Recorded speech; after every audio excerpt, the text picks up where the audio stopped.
Yes friends, हम लोग discuss कर रहे हैं न्यूटन्स लॉ ऑफ मोशन और अब हम पढ़ रहे हैं motion of connected bodies in vertical direction. Question लिख लीजिए। ये एक M1 का ब्लॉक है, एक M2 का ब्लॉक है। इसको फोर्स P लगाकर ऊपर पुल किया जा रहा है। ये मासलेस थ्रेड है और कांस्टेंट वेलोसिटी से इस सिस्टम को अपवर्ड्स चलाया जा रहा है। ये P इतना है कि इस सिस्टम को कांस्टेंट वेलोसिटी से अपवर्ड्स चलाया जा रहा है। तो आपको ये जो रस्सी है इसमें टेंशन T ऐसे भी मार्क करेंगे, ऐसे भी मार्क करेंगे। अब आपको इस सिस्टम का एक तो एक्सीलरेशन बताना है, दूसरे इस सिस्टम में P बताना है और फिर P बताना है और फिर नेट फोर्स हर एक पर बताना है ऑन ईच। M1 पे भी नेट फोर्स और M2 पे भी नेट फोर्स। देखिए, चूंकि इस सिस्टम को हम कांस्टेंट वेलोसिटी से ले जा रहे हैं, इसकी एक्सीलरेशन 0 है। आप कांस्टेंट वेलोसिटी से ऊपर ले जाएं या कांस्टेंट वेलोसिटी से नीचे ले जाएं या पूरा सिस्टम स्टेशनरी हो, इन तीनों केसेस में एक्सीलरेशन 0 होता है। एक्सीलरेशन को हम मार्क जरूर कर देते हैं डायग्राम में, पर एक्चुअली उसकी वैल्यू 0 है। अब अगर मैं वर्टिकल केसेस में, मुझे सबसे पहले M2G जरूर मार्क कर लेना चाहिए। M2G और M1G ये मैंने मार्क कर लिए, और कहीं टेबल पे सपोर्ट नहीं है इसलिए नॉर्मल रिएक्शन किसी के भी डायग्राम में मार्क नहीं करूंगा। अब अगर मैं इसका एफबीडी बनाऊं, इस पे एक फोर्स है P, इस पे फोर्स है, धागा है तो टेंशन, एक धागा तो एक टेंशन, और टेंशन ब्लॉक से हमेशा नीचे की तरफ, और ये M1G ये, और इस पे एक्सीलरेशन ऐसा मार्क कर देता हूँ और बाद में उसको 0 लिख दूंगा। और यदि मैं इसकी बात करूं तो इसके एफबीडी में एक ये M2 है, ये M2G है, यहाँ धागा है तो यहाँ टेंशन है, और तो कोई फोर्स है नहीं इस पर, और इधर एक्सीलरेशन मार्क कर देता हूं। इधर P minus M1G minus T आएगा M1 इंटू 0, यानी P का आंसर आ जाएगा M1G प्लस T। ऐसे तो अभी ऐसे ही रहने देता हूँ, P minus M1G minus T is equal to 0। ये एक इक्वेशन हो गई। इसकी इक्वेशन आएगी P minus M2G is equal to M2 into 0, तो T माइनस M2G आ जाएगा 0। ये सेकेंड इक्वेशन हो गई। अब इन दोनों इक्वेशनों को मैं ऐड कर दूंगा तो T कैंसिल हो जाएगा, तो P minus M1G minus M2G is equal to 0, तो P is equal to M1 plus M2 into G। ये जो फोर्स हमें लगाना पड़ रहा है ना P, ये इस पूरे सिस्टम के इक्विलिब्रियम के लिए जिम्मेदार है। अगर मैं डायरेक्ट सिस्टम का एफबीडी बनाता, तो मैं ये टोटल सारे मासेस को ऐड कर देता, बोलता एक ही ब्लॉक है मास M1 प्लस M2 का, ये रोक तो मैं लेता नहीं, इस पे P होता और इधर इस पे M1 प्लस M2G होता, और भले ही ये बॉडी कांस्टेंट वेलोसिटी से ऊपर जा रही है और ये इक्विलिब्रियम में है, तो सारे upward force, net upward force is equal to net downward force, वो आ गया। आपको सिस्टम का एफबीडी बना के एक सवाल तो सॉल्व करना ही चाहिए। इंटरनल फोर्स उसमें मार्क नहीं करते, सिस्टम का एफबीडी हमने बनाया। अब रही इसकी बात, टेंशन की बात, तो यहाँ डाल देते हैं T is equal to M2G, बस यही डाल देते हैं, बात खत्म। एक हमारा आंसर ये आ गया, एक हमारा आंसर ये आ गया, T is equal to M2G। एक उसने कहा था T निकालो, एक कहा था P निकालो, एक एक्सीलरेशन निकालो, और अब मेरे को निकालना है हर एक पर नेट फोर्स। ये मेरे दो आंसर आ चुके हैं। एक आंसर ये आ गया था कि एक्सीलरेशन 0 है, और नेट फोर्स तो हर एक पर उसका फॉर्मूला है ma, और दिमाग ही नहीं लगाना। इसमें A 0 है तो इस पे भी नेट फोर्स 0 है, और इस पे भी नेट फोर्स 0 है। Actually each of the two blocks are in equilibrium, each is in equilibrium, हर एक इक्विलिब्रियम है। इक्विलिब्रियम में मतलब हर एक पर नेट फोर्स 0 है। नेट फोर्स का फॉर्मूला है ma, बस वही लगाना है आपको। अगर मैं इस पे नेट फोर्स इक्वेशन बना के सॉल्व करके देखना चाहता हूं, तो इस पे नेट फोर्स है P minus M1G minus T, ये नेट फोर्स है, और P का आंसर आ चुका है M1 plus M2 into G। और टी का आंसर आ चुका है m2g, इसलिए नेट फोर्स 0 हो गया। फिर हम वही एक्चुअली ये रूल बना सकते हैं कि किसी भी पॉइंट पे जो टेंशन है ना, किसी भी पॉइंट पे जो टेंशन है वो उसके नीचे जो हैंगिंग मास है ना उसके वेट के लिए जिम्मेदार है। अभी इसके नीचे का वेट इक्विलिब्रियम में है। एक लाइन लिख दीजिए, इंपॉर्टेंट है। In vertical systems tension at a point, in vertical systems tension at a point is equal to, is responsible for is responsible for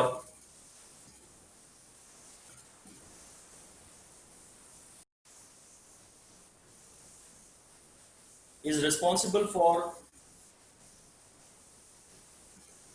balancing or accelerating the mass hanging below that point, as the case may be। मतलब अगर system balance हो रहा है तो ये इस point पे जो टेंशन है वो इसके एक्सेलरेशन के लिए जिम्मेदार है। इस पॉइंट पे जो टेंशन है वो इसके जो नीचे टोटल मास है उस पूरे के एक्सेलरेशन के लिए जिम्मेदार है।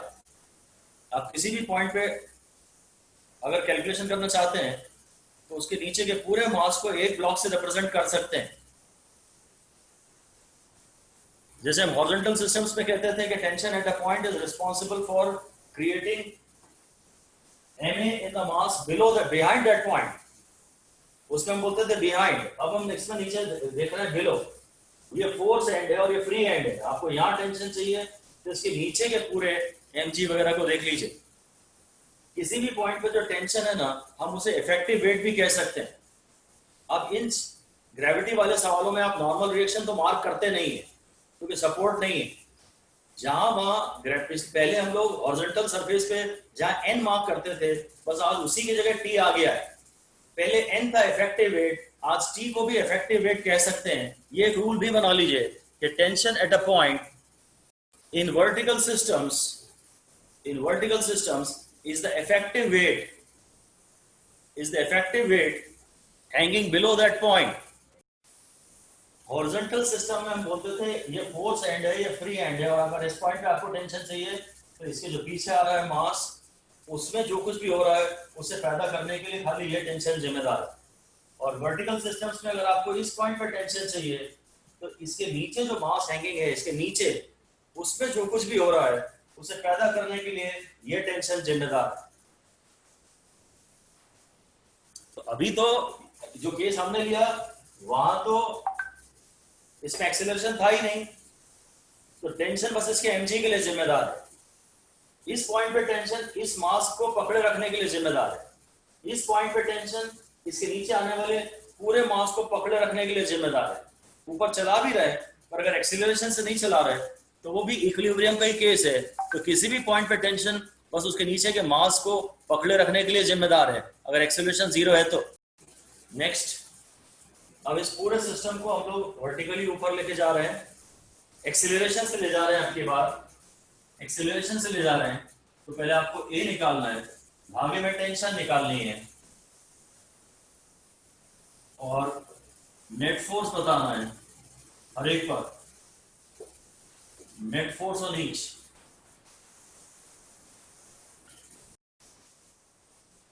देखिए अगर आपको एक्सेलरेशन निकालना होना तो सबसे पहले आपको सिस्टम का एफबीडी बनाना चाहिए। इसको हटा दीजिए क्योंकि मासलेस रोप है, ये total mass m1 plus m2 है। अब बस इस पे एक फोर्स P ऊपर है और ग्रेविटी का एक फोर्स नीचे जरूर बनाइए। वर्टिकल सिस्टम्स में ग्रेविटी का आंसर बनाते हैं, ग्रेविटी का टर्म मार्क करते हैं। जैसे बोला एक्सेलरेशन ऊपर है तो एक्सेलरेशन की डायरेक्शन में फोर्स पॉजिटिव, एक्सेलरेशन के अगेंस्ट जो फोर्स है वो नेगेटिव, और जो नेट फोर्स है वो है ma, तो वो m1 plus m2 into a हो गया। तो जो कॉमन एक्सेलरेशन है पूरे सिस्टम का वो है p minus m1 plus m2g upon m1 plus m2। इसके आंसर में, एक्सेलरेशन के आंसर में हमेशा टोटल वो मास आता है जिसको ये सिस्टम लिफ्ट कर रहा है। ये सिस्टम का कॉमन एक्सेलरेशन। अगर टेंशन की बात करता है तो फिर मैं धागे में टेंशन ऐसे इक्वल एंड ऑपोजिट मार्क कर देता हूँ। धागा सेम है तो टेंशन सेम है। टेंशन की बात करता है तो मैं खाली अपने दोनों के एफबीडी अलग अलग बना लेता हूँ। इसके एफबीडी से इक्वेशन आएगी P minus T minus M1G is equal to M1 है। अब मैं सिस्टम की बात नहीं कर रहा, इस पर M1G अलग बना रहा हूं और इस पर M2G अलग बना रहा हूं। और इसकी यदि मैं बात करूं तो इसके ऊपर एक फोर्स है, बस टेंशन। एक्सेलरेशन की डायरेक्शन में ये फोर्स है, एक्सेलरेशन के अगेंस्ट में बस ये फोर्स है, बस यही इक्वेशन आएगी इसकी। अब आप अगर सिस्टम का एफबीडी नहीं बनाना चाहते तो आप ये भी कर सकते हैं कि आप दोनों का एफबीडी का अलग अलग डायग्राम बनाइए और दोनों की इक्वेशंस को अगर आप डिवाइड कर देंगे तो ए कैंसिल हो जाएगा, टी निकल आएगा, और अगर इन्हें ऐड कर देंगे तो टी कैंसिल हो जाएगा, ए निकल आएगा। तो ए तो मैं निकाल ही चुका हूं, अब मैं टी निकाल रहा हूं, इसलिए मैंने डिवाइड कर रहा हूं। तो P minus T minus M1G upon T minus M2G is equal to M1 upon M2. So PM2 minus TM2 minus M1 M2G is equal to TM1 minus M1 M2G. तो ये कैंसिल हो गया, TM2 is equal to T इधर आकर के M1 plus M2 हो गया। तो जो टेंशन है वो है P upon M1 plus M2 into M2। ये आंसर है, टेंशन का आंसर है फाइनली P अपन M1 plus M2 into M2। हमने क्या किया, पहले इसकी एफबीडी की इक्वेशन लिखी, फिर इसकी एफबीडी की इक्वेशन लिखी, फिर इन दोनों इक्वेशन को डिवाइड कर दिया और टेंशन का ये आंसर आ गया, जो कि हम थोड़ी ऑब्जर्वेशन करेंगे तो डायरेक्ट आंसर आ जाएगा। ये जो टेंशन का रिजल्ट आ रहा है, टेंशन का रिजल्ट थोड़ा इंटरेस्टिंग है। ये M1 है, ये M2 है, और ये जो टेंशन है ये है total force upon total mass. और ये जो टेंशन है इसके नीचे वाले मास के लिए जिम्मेदार है ना। तो हम टेंशन को हमेशा यही कह सकते हैं, हॉरिजॉन्टल सिस्टम हो या वर्टिकल सिस्टम हो, इसमें जी का टर्म नहीं आ रहा, इस समय इसमें जी का टर्म नहीं आ रहा। तो tension always gets distributed, always gets distributed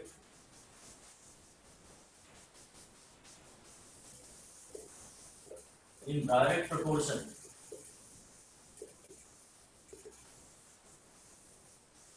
अगर हॉरिजॉन्टली रस्सी मूव कर रहे होते हैं, अगर हॉरिजॉन्टली रस्सी मूव कर रहे होते हैं तो यहाँ P होता और यहाँ T होता और यहाँ M1 होता और यहाँ M2 होता, तो भी आंसर यही आता, तो भी आंसर यही आता, P upon M1 plus M2, और फिर इस पे टेंशन चाहिए तो इंटू M2। वर्टिकल सिस्टम में अगर टेंशन निकाल रहे हैं टोटल P के टर्म्स में, जो टोटल P आपने लगाया है, तो उसमें G का टर्म भी नहीं आता। ये ऑब्जर्वेशन थोड़ी सी हमें हेल्प कर जाएगी। एनीवे इसके बाद हमें हर एक ब्लॉक पे नेट फोर्स निकालना था, तो इस पे जो नेट फोर्स है वो इसका MA है और इस पे जो नेट फोर्स है वो इसका MA है। अगर नेट फोर्स मुझे इस ब्लॉक पे निकालना है तो एक्चुअली वैसे तो P minus T minus M1G है, पर सॉल्व करूंगा ना तो बस वो M1A आएगा, और A का तो आंसर जो भी आया था P minus M1 plus M2 into G upon M1 plus M2, वो डाल के आंसर निकाल सकते हैं। किसी भी ब्लॉक पे नेट फोर्स है बस उसका MA। टेंशन का हमारे पास एक शॉर्टकट मिल गया, इसमें ग्रेविटी से कोई लेना देना नहीं है। किसी भी ब्लॉक पे नेट फोर्स का भी शॉर्टकट है MA, और पूरे सिस्टम का एक्सीलरेशन चाहिए उसका भी शॉर्टकट है, और वो है पूरे सिस्टम का FBD। तो ये नेक्स्ट है हमारा क्वेश्चन। फोर्स तो हमने इस पे ऊपर ही लगाया है, हालांकि पर सिस्टम एक्सीलरेशन से नीचे जा रहा है। जी को आप 10 लीजिए, इस एक्सीलरेशन की वैल्यू 2 दी है। अब मुझे इस थ्रेड में टेंशन चाहिए, पूरे P की वैल्यू चाहिए, और फिर हर एक ब्लॉक में नेट फोर्स चाहिए। सबसे पहले तो मैं एक काम करता हूं, इसका FBD बनाता हूं। इस पे एक है इस ब्लॉक से दूर की तरफ, इसका मास भी लिख दिया, और इस पे एक mg नीचे काम करेगा 2g, और ये इस पे a है जिसकी वैल्यू है 2। तो एक्सीलरेशन के अगेंस्ट जो फोर्स है वो नेगेटिव है, मतलब 2g minus T 2g plus T, ये फोर्सेस पॉजिटिव है और ये नेगेटिव है, is equal to ma is equal to 2 into 2। एक इक्वेशन ये हो गई। और एक 3 वाले में ऊपर धागा है तो ऊपर टेंशन है और नीचे तो धागा है नहीं, नीचे धागा है नहीं तो नीचे टेंशन है नहीं, और बस ये a की वैल्यू है 2। इसकी इक्वेशन आ जाएगी 3g minus T is equal to 3a।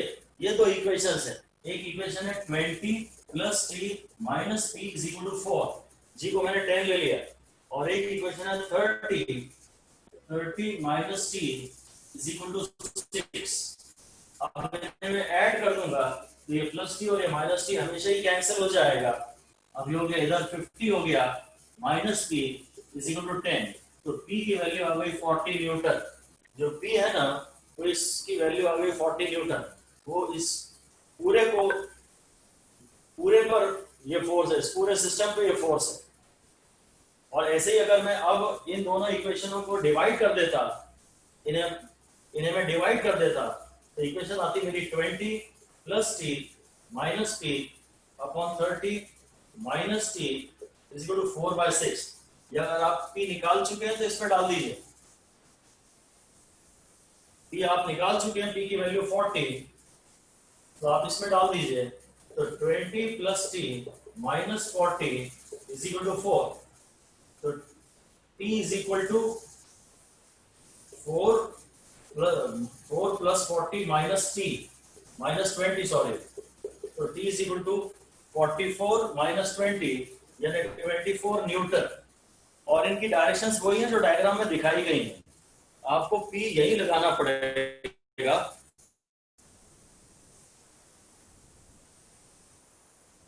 अगर आप P पूरा सिस्टम नीचे गिर पड़ेगा, फोर्स हम ऊपर लगेंगे तो सिस्टम नीचे गिर पड़ेगा। तो बस हम तो इसका एफबीडी बनाएंगे, इसका एफबीडी बनाएंगे, दो इक्वेशंस बनेगी, उन्हें सॉल्व करेंगे। इतना ही है इसमें। और नेट फोर्स तो खैर बहुत आसानी से निकल रहा था। इस पे नेट फोर्स है इसका m है 2 to the 4, और इस पे नेट फोर्स है इसका m है 3 to the 6 न्यूटन। बस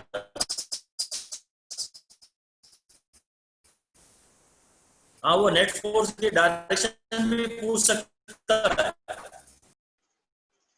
The direction of net force on a body is always in the direction of its A। इसमें नेट फोर्स है ma और डायरेक्शन है A की डायरेक्शन में। नेट फोर्स यहाँ है तभी तो बॉडी यहाँ जा रही है। नेट फोर्स ऊपर है तो बॉडी ऊपर जाएगी, नेट फोर्स नीचे है तो एक्सीलरेशन नीचे होगा। इसी सवाल में अब हम ये नेक्स्ट पार्ट में जो 3 kg ब्लॉक है उसका इफेक्टिव वेट क्या है। Now effective weight at a point is equal to the tension। इस पॉइंट पे जो टेंशन है ना, वो इसके नीचे मास का इफेक्टिव वेट है। ये जो टेंशन आई थी, ये कैलकुलेशन से 24 न्यूटन आई थी। तो पूरा m इफेक्टिव इनटू g है, वो 24 न्यूटन है। तो अगर हम ना इफेक्टिव मास भी चेंज कर लेते हैं 24/10, हम ये भी कभी कभी कहना चाहेंगे कि ये जो मास है ना kg का, ये इस समय इफेक्टिवली 2.4 kg का फील हो रहा है। इफेक्टिव मास भी चेंज हो जाता है, इफेक्टिव भी चेंज हो जाता है। अगर आप जी में तो चेंज मानते नहीं है, तो इफेक्टिव मास जो है ये 3 kg बॉडी का 2.4 kg रह गया है। जब बॉडी नीचे दी है ना तो इफेक्टिवली हल्की हो जाती है। अगर एक्सीलरेशन से कोई बॉडी नीचे जाती है तो इफेक्टिवली हल्की हो जाती है, और अगर एक्सीलरेशन से कोई बॉडी ऊपर जाती है तो उसका एक्टिव वेट बढ़ जाता है, एम उसका एक्टिव मास बढ़ जाता है। जब भी किसी मास को आप एक्सीलरेशन से अपवर्ड जाते हैं तो जो उसका टेंशन है वो थी m into g plus a। तो जब भी अपवर्ड ले जा रहे हैं ना तो mg को mg into 1 plus a by g। तभी आप अपवर्ड ले जा रहे हैं ना, अपवर्ड में जो इफेक्टिव मास है, टेंशन डालनी है तो अप में हमेशा प्लस होगी, याद कर लो। इफेक्ट जो मास है अपवर्ड डायरेक्शन में वो हो गया m into plus a by g, mass थोड़ा बढ़ जाता है। और ऐसे ही जब बॉडी डाउनवर्ड जाती है तो टेंशन होती है m इंटू जी माइनस ए। जब भी बॉडी डाउनवर्ड जाती है तो ऊपर की तरफ जो टेंशन वो m इंटू जी माइनस है, तो जो m जी है वो है m g into one minus a by g. तो जी से हो गया डाउनवर्ड में जो इफेक्टिव मास है ना, डाउनवर्ड में जो इफेक्टिव मास है उसका फॉर्मूला है वन माइनस ए बाई जी। शायद हम ये याद नहीं रखना चाहते, पर हमें ये याद रखना है कि अपवर्ड में हमेशा ये प्लस साइन आता है और डाउनवर्ड में हमेशा ये माइनस साइन आता है। डाउनवर्ड में टेंशन कम हो जाती है और अपवर्ड में टेंशन बढ़ जाती है, इसको याद कर सकते हैं। सब है कि अगर कोई यहाँ टेंशन निकालनी है ना, तो इसके जो नीचे मास है अगर शॉर्ट लगाना चाहें डायरेक्टली 3 इंटू जी माइनस ए डाल दीजिए, तो इस पॉइंट पे जो टेंशन है 10 माइनस, तो इस पॉइंट पे जो टेंशन हो गई वो हो गई 24 न्यूटन। अगर आपको पी निकालना है तो इसके जो नीचे मास है ना वो है 5 इंटू जी माइनस कर दीजिए, तो 5 टू 8 कर दीजिए, पी का आंसर है 40 न्यूटन। जिस पर आपको टेंशन चाहिए अब उसके नीचे का जो मास है, अगर वो नीचे सिस्टम नीचे जा रहा है तो एम जी माइनस ए से निकाल लीजिए, और अगर सिस्टम पर जा रहा है तो एम इंटू जी प्लस ए निकाल लीजिए। ये शॉर्टकट हो जाएगा। किसी भी पॉइंट पे टेंशन जो चाहिए ना आपको वो है hanging below that point into g plus minus a. अगर अपवर्ड मोशन हो रहा है तो ये प्लस लूंगा, डाउनवर्ड मोशन हो रहा है तो मैं माइनस लूंगा। और ये सिर्फ तब है जब टेंशन अपवर्ड ऊपर लगाई जा रही है, सिर्फ तब है, वरना एफबीडी से हर आंसर निकालिए।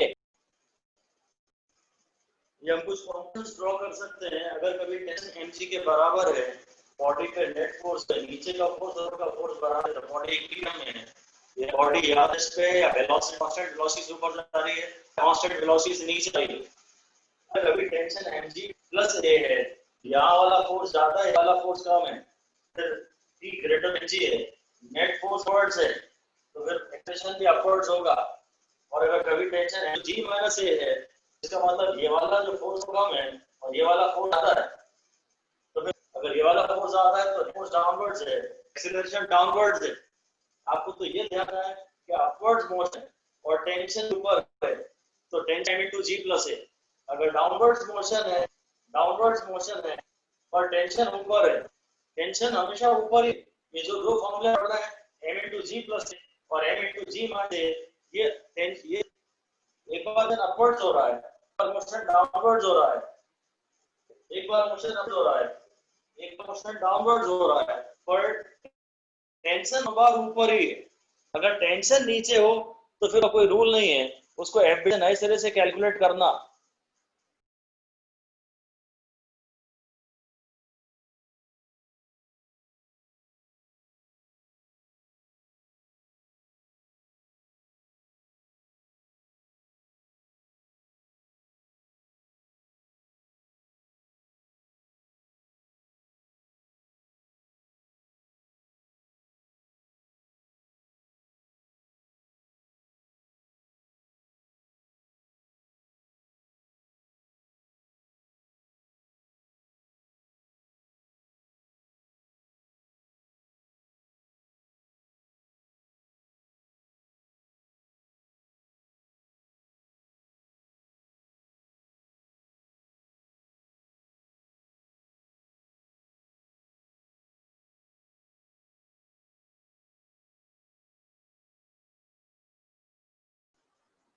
हम लोग सिस्टम का एफबीडी बना लेते हैं, ऊपर 150 न्यूटन और ये सारे मासेस का सम 10 केजी है, तो इस पर 4 एनजी है।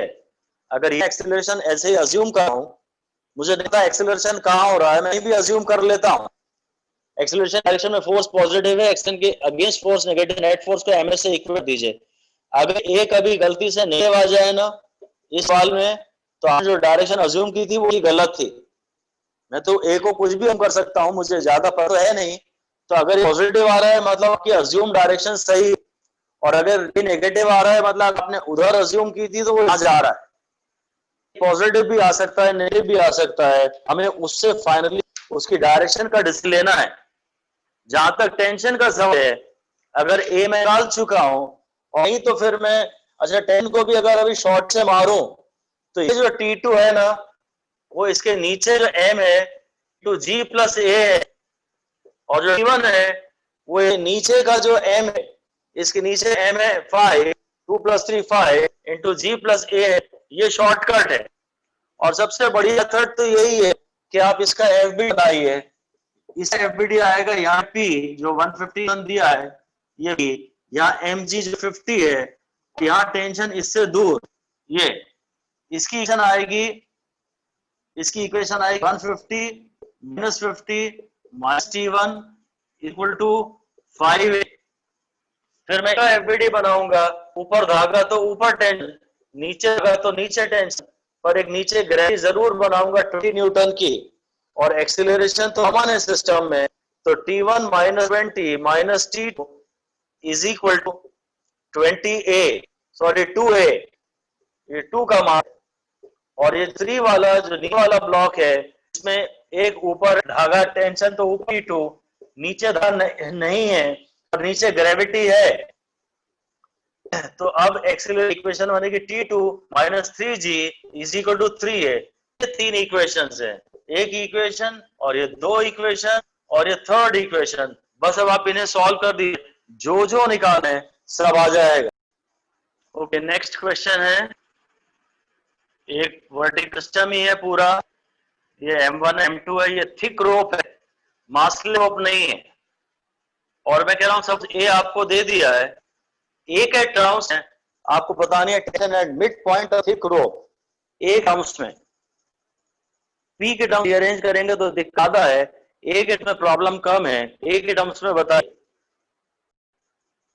डायरेक्ट शॉर्टकट मॉडल में एक्चुअली आपको इवेंशन चाहिए, तो इसके नीचे जो हैंगिंग मास है वो देखिए, पॉइंट के नीचे जो हैंगिंग मास है, टेंशन है M2/2 plus M3 into G plus A, क्योंकि सिस्टम अपवर्ड्स जा रहा है, अपवर्ड्स प्लस आता है, और जिस पॉइंट पे होते हैं उसके नीचे का पूरा मास लेते हैं।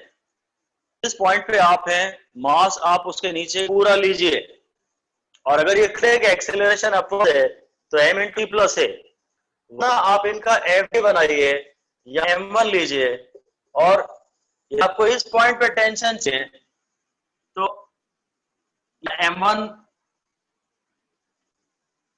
ऐसा लेते हैं हम इसको, ये M1 बना लें, ये M2/2 बना लेते हैं,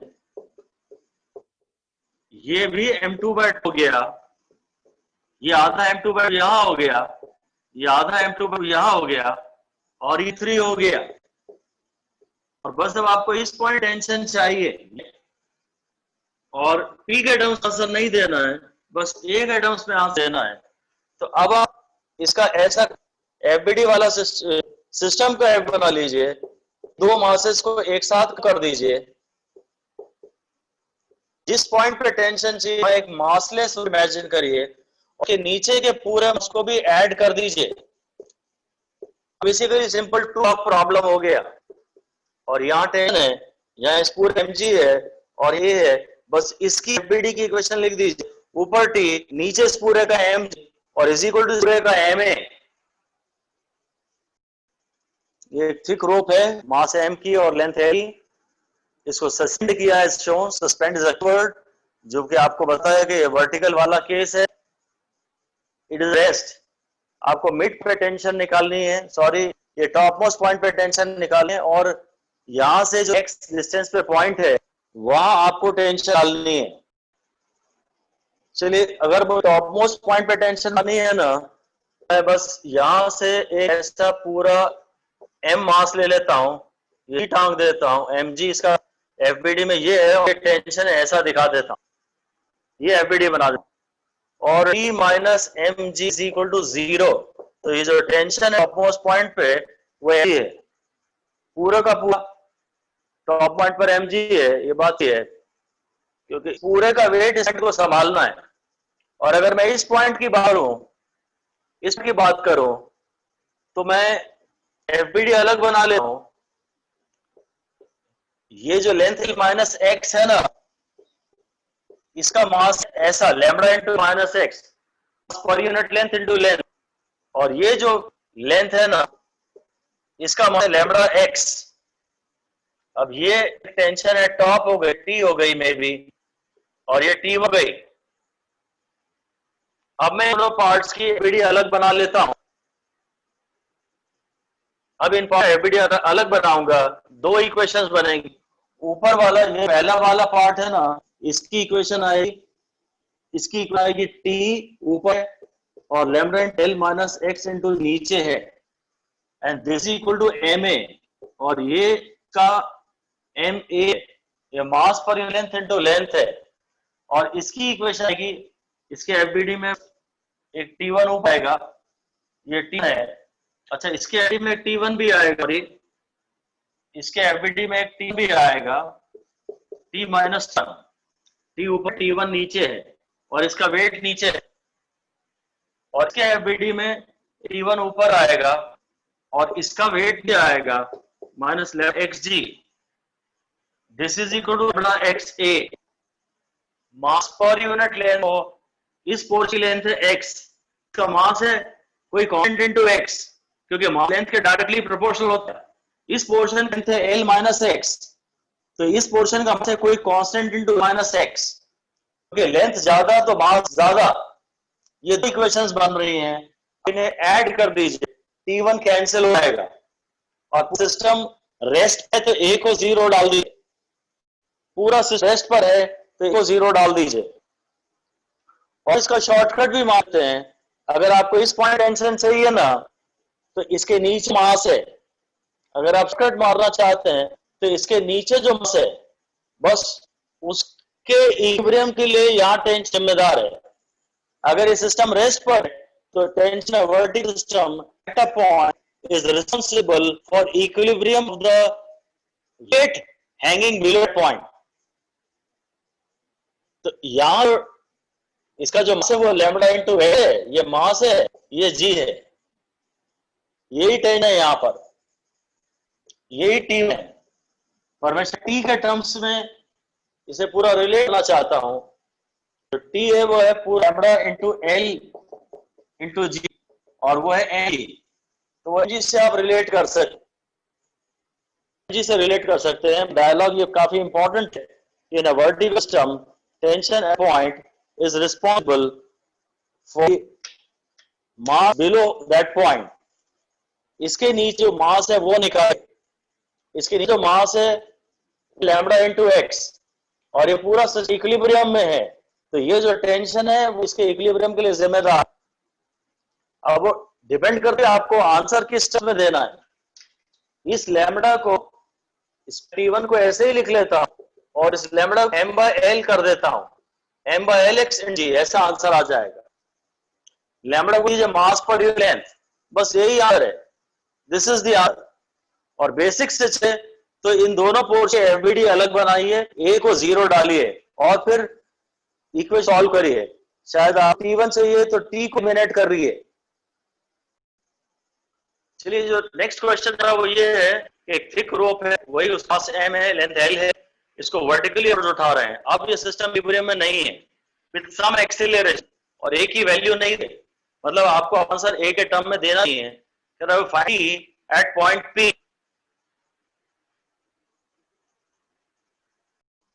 एक चीज समझ जाइए कि लेंथ x जो है उसके मास को लिख लैम्बडा इंटू एक्स। लैम्बडा कोई कांस्टेंट, जिस पोर्शन की l माइनस एक्स, ये पूरी l है और ये x, ये x है, तो ये l माइनस एक्स है, तो इस पोर्शन का मास लिखते हैं लैम्बडा इंटू माइनस एक्स, और ये लैम्बडा है l, मास और यूनिट लेंथ।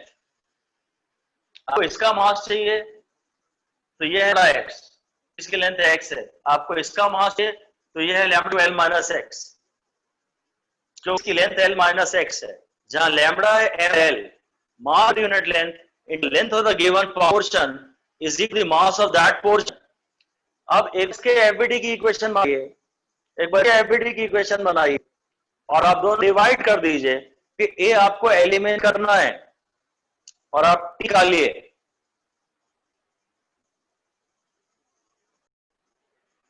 क्या होगा, इसका ए आएगा फोर से पी, नीचे टी, और into x into g m. This is equal lambda x a, और इस इक्वेशन में एक फोर्स आएगा टी, और नीचे आएगा lambda into l minus x into g equal to lambda into l minus x into a. इन दोनों को आप डिवाइड कर दे ताकि ए कैंसिल हो जाए, टी आपको निकालना है। आप सॉल्व करेंगे ना तो आंसर आएगा टी। वो हम एक बात जानते हैं, जो टेंशन है वो पी के डायरेक्ट प्रोपोर्शन में बढ़ती है। मतलब मुझे ये पता है अगर मैं शॉर्टकट दूं, एक तो ये है मेथड, एक शॉर्टकट है ऐसे सभी केसेस में, चाहे रेस्ट पे हो, चाहे एक्सीलरेशन से आ रही हो, चाहे एक्सीलरेशन सीधे जा रही हो, mg का टर्म नहीं लेना है, बस p का बंटवारा लेंथ पे डायरेक्टली प्रोपोर्शनल होता है। p gets distributed uniformly along the length, बस थिक रोप के लिए, ठीक है। इन ऑल केसेस कोई भी सिचुएशन हो, चाहे इक्विलिब्रियम की हो, चाहे एक्सीलरेशन अपवर्ड्स की हो, चाहे एक्सीलरेशन डाउनवर्ड्स की हो, और इवन चाहे हॉरिजॉन्टल मोशन की हो, हॉरिजॉन्टल मोशन में भी p के टर्म्स में आंसर आता है, तो बस लेंथ l पे आंसर आएगा p, तो लेंथ पे आंसर आना है 4 है p/l। अब इस लेंथ पे आपको देखना है, ये पूरी लेंथ पे यहां टेंशन है ना, आपको माइनस एक्स पे निकालना है। तो अगर यूनिट ले फोर्स p/l है, तो लेंथ l माइनस एक्स पे जो फोर्स है वो है p/l into l minus x. This is the final answer. आपको डायरेक्ट ये बोलना है, कैलकुलेशंस की एक्चुअली जरूरत नहीं है, हालांकि ये सीखना जरूरी है। लेंथ l पे फोर्स है, टोटल l के हिस्से में जो फोर्स आ रहा है, यूनिट लेंथ पे जो फोर्स है वो p/l है। अब इसके नीचे लेंथ को ध्यान से देखिएगा, इसके नीचे की जो लेंथ है वो l माइनस एक्स है। नीचे की लेंथ पे जो फोर्स है वो हम बता चाहते हैं, तो l माइनस ए होगा, यूनिट लेंथ पे इतना है तो इतनी लेंथ इतना होगा। This is your answer.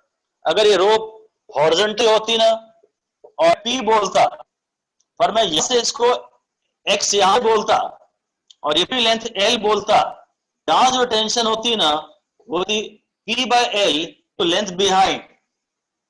p/l तो आप कर ही दो into length behind. This is final answer and that is for now. Thank you. Thank you, Thank you, sir. Thank you, sir. Thank you, sir.